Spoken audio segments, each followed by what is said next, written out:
उत्तर प्रदेश का mafia don Mukhtar Ansari अब इस दुनिया में नहीं रहा। 60 साल की उम्र में उसने दुनिया को अलविदा कह दिया। पिछले कई दिनों से मुख्तार अंसारी की तबीयत खराब चल रही थी, लेकिन गुरुवार रात को उसे अचानक से हार्ट अटैक आया और डॉक्टर की पूरी टीम भी उसकी जान नहीं बचा सकी। जानकारी के लिए बता दें कि उत्तर प्रदेश की राजनीति में और खासकर पूर्वांचल की सियासत में मुख्तार अंसारी का अपना नाम था। राजनीति के अपराधीकरण में तो उसका नाम आता ही है, इसके साथ साथ कई बड़े अपराध में भी उसका नाम शामिल है। यूपी पुलिस के मुताबिक मुख्तार अंसारी पर अलग अलग धाराओं में 65 से ज्यादा मामले दर्ज।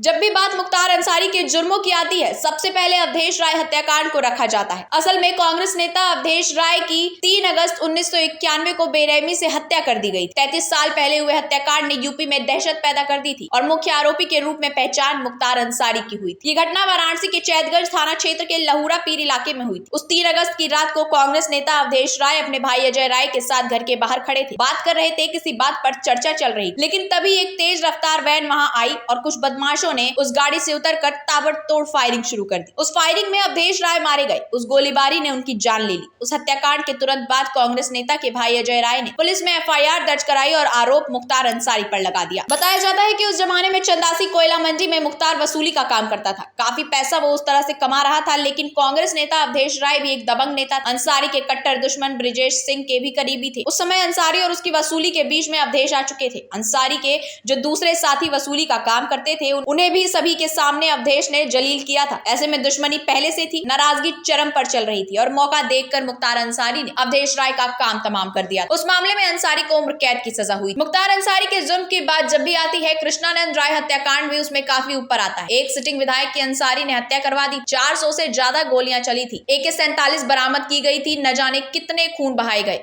उस हत्याकांड में कुल 6 लोगों को मुख्तार अंसारी के आदमियों ने मौत के घाट उतार दिया। इस रंजिश की कहानी साल 2002 में शुरू हुई। तब गाजीपुर जिले की मोहम्मदाबाद सीट पर सबसे बड़ा सियासी खेल हुआ था। जिस सीट को मुख्तार अंसारी का गढ़ माना जाता था, वहां से बीजेपी के कृष्णानंद राय ने सीट हासिल की। मुख्तार अंसारी के घर में हुई वो सेंधमारी वो कभी भूल नहीं पाया और शुरुआत से ही कृष्णानंद राय और उसके बीच में एक अदावत देखने को मिली। समय बीतता गया। एक तरफ मऊ में मुख्तार अंसारी ने अपना रुतबा बनाया, तो बीजेपी के अंदर हिंदूवादी छवि की वजह से कृष्णानंद राय भी सफलता की सीढ़ी चढ़ते गए। लेकिन साल 2005 में उत्तर प्रदेश की स्पेशल टास्क फोर्स ने कृष्णानंद राय को चेतावनी दी। उन्होंने बताया था कि उनकी जान को खतरा है, लेकिन फिर भी उन्होंने किसी भी चेतावनी को कोई तवज्जो नहीं दी। इसी वजह से जब कृष्णानंद राय एक कार्यक्रम से वापस लौट रहे थे, कुछ हथियारबंद लोगों ने उनके काफिले को घेर लिया। AK-47 और कई दूसरे ऑटोमेटिक हथियार से ताबड़तोड़ फायरिंग शुरू कर दी। मौके पर 6 लोगों की मौत हो गई। कृष्णानंद राय की भी हत्या कर दी गई। जब पोस्टमार्टम हुआ तो किसी के शरीर से 60 गोलियां निकली तो किसी के शरीर से 100 गोलियां निकली। अब ये तो 2 बड़े हत्याकांड हुए। इसके अलावा मन्ना हत्याकांड के गवाह रामचंद्र मौर्य की हत्या भी थी। बता दें, मऊ में एशनेरी ठेकेदार मन्ना सिंह हत्याकांड 1996 में, गाजीपुर के SP शंकर जायसवाल पर जानलेवा हमला करना